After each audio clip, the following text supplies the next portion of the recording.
serio eso. Tenemos buenos dados por once. Lo que no tenemos es dinero. Vale, vamos a explorar. Asegurándonos que acabaría esto. Y a ver qué encontramos. The chaos of Losam intrigues you. Passage to Passage is the most incoherent place you have ever visited. Plating, cladding, and cushioning of all kinds of conditions hides a forest of wires and ducts, interfacing in ways that manufacturers would have never dreamed possible. Rooms of crushed cargo bays, flipped bridges, and eviscerated engine rooms. Patchwork corridors are lumped with messy welds, bending worryingly along their length. It is, to put it nicely, a total mess. It's not that you don't like it, but finding an artificer among this chaos has been more than a little challenging. The cycle, searching these winding passages once more, seeing only scrap merchants and junk shops, you have begun to wonder if Seraphin had any idea what he was talking about when he advised you to come here. A sleeper? The voice cuts through the pungent air. Well, I never. You glance in the voice's direction and find yourself looking at a small booth piled with tech. Behind a fogged and scratched plastic screen is a meticulously arranged counter, the only clear spot in sight. At it, an older man with wet and wondering eyes sits naked. Approach the booth. Jeremy tilts his head. I didn't mean to be rude, please. And he bows a little. That's okay. He smiles warmly, almost glowing again. His hunched shoulders accentuated. How? He pauses, taking care of his speech now. How are you feeling, sleeper? He beckons you a little closer. I am Jean-Michel, though pleased. To you, Jean-Mi. I work with machines. He sweeps a hand above his counter, where you see configurations of tiny parts, mostly small ones. He smiles. I'm not great. Of course. He chops with his hand to indicate a stool with a leg bar, meant for perching beside his counter, and such is the clarity of persuasiveness of his movement that you obligingly sit. Your presence is a rare honor here. He smiles and looks down into his lap. I'm sorry if I make you uncomfortable. I'm just very pleased to see you. That's okay. He looks up. Very kind of you to say.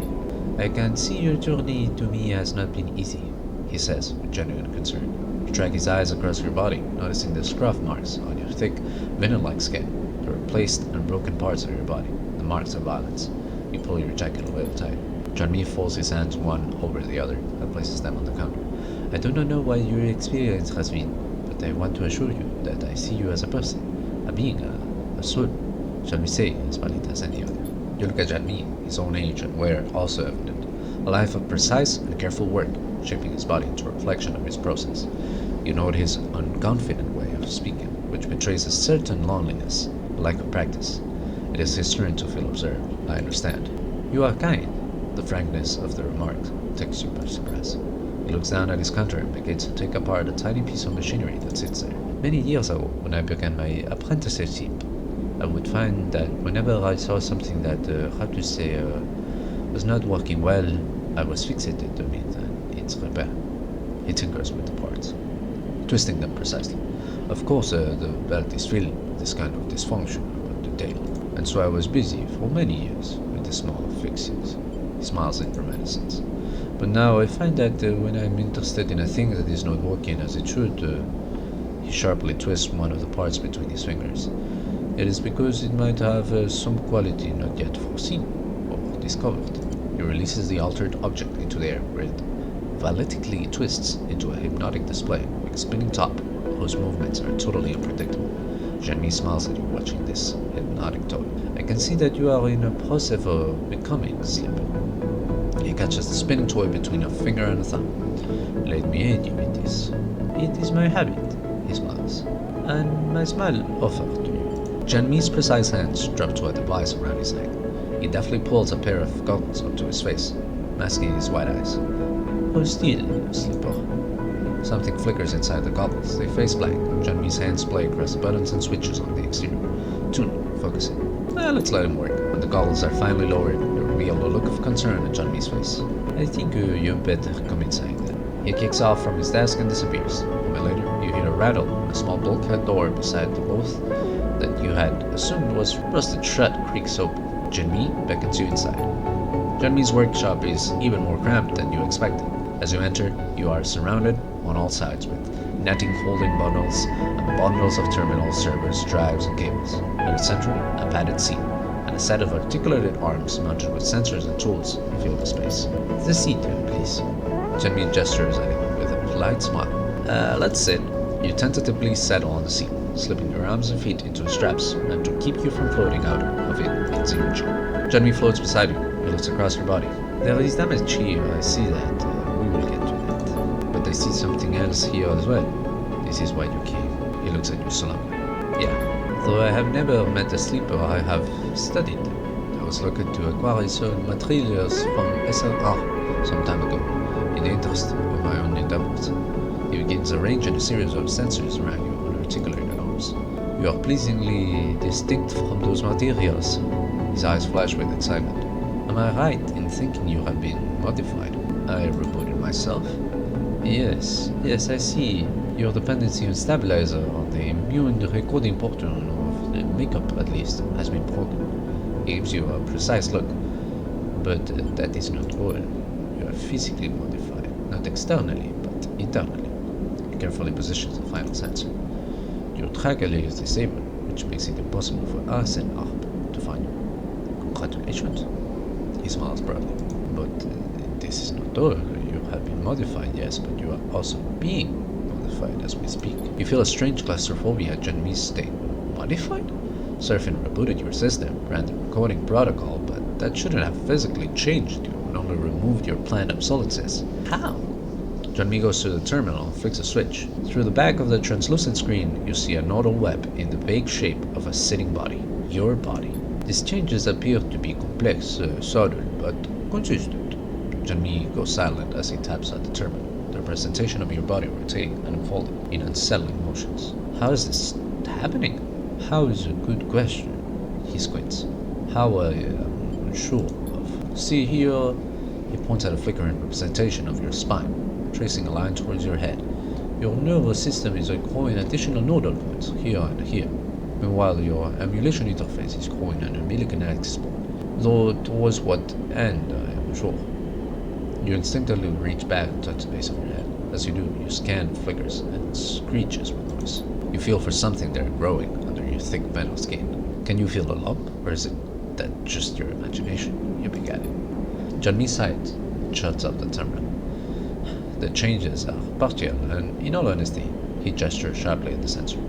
The resolution is too poor. I need to run a full diagnostic, but for that I would need He drifts over to another terminal and brings some screens of text and diagrams.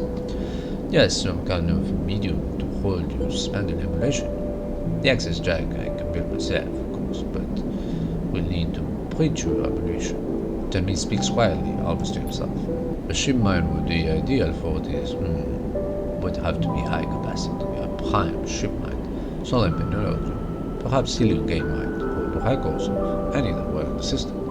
He taps the terminal. Jenmi turns back to you. Yes, the prime shipment is essentially you wish for the investigation to be done. I will need this above all. He thumbs the terminal off. I am sorry to say, sleeper. Can't you tell me more? Accurately? No. He measures his fingers in front of his chest. It is clear the process has begun, but has yet to complete. Jenmi busies himself with taking down the sensors and folding away the articulated arms. As he does, you try to calm yourself. You feel it as if you have worms under your skin, and it takes all your focus not to pick at his seams. Jenmi subtly but gently places a hand on yours. Please, remain calm. He puts carefully restored rare company in your hand. This can help you. Jenmi waits for you to fall still. Then he leans back a little, reliving some of the strange intimacy of the moment. For now, our work is concluded. He measures his fingers again and bows with a small head bow. But you are welcome anytime. Thank you. Of course. His manner seems to have returned to something more businesslike, a humble man who knows his customers' needs. You get up from your seat, a little dazed, and push away into the passage. Safe travels, sleeper.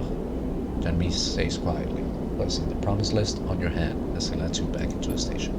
You look dazed, unsure of how you feel about the insistence of this man's particular kindness, but not so haunted by the idea of unseen processes that are running within you. Part of you does not wish to know anything further, to leave this place and never look back, and another is desperate to immediately retrieve every object on this list so that you may no what strangeness is happening within you.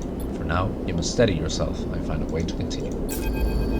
Surfing comes to find you in your bunk. After Chen Mi's assessment, you find yourself drifting back to rig, in need of a familiarity and comfort of your own ship. Sleeper? He drifts in. Found an artificer? He hovers by the door, looking concerned. Let's explain, obviously. You tell him about John Mi, how he offered the repairs and ran an assessment of your frame, described the cramped booth, articulated arms, strangeness of seeing your own body anatomized upon the terminal screen.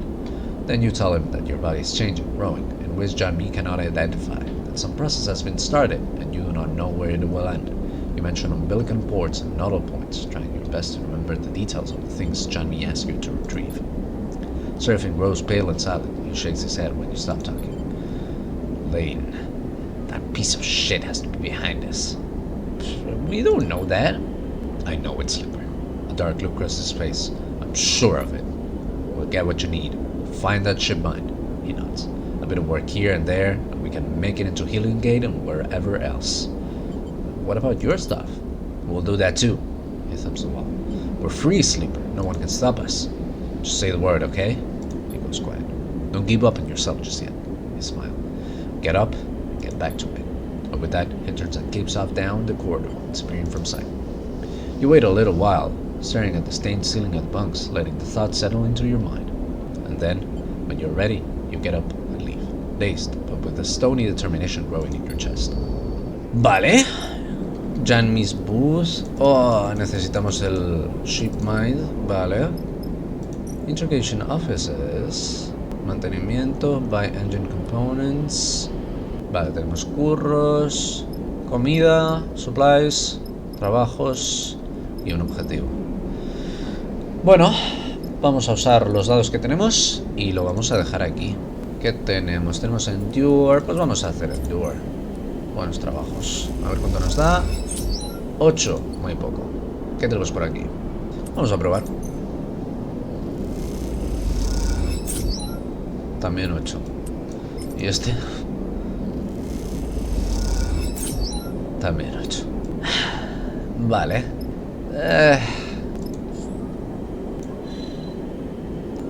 Helium Gate.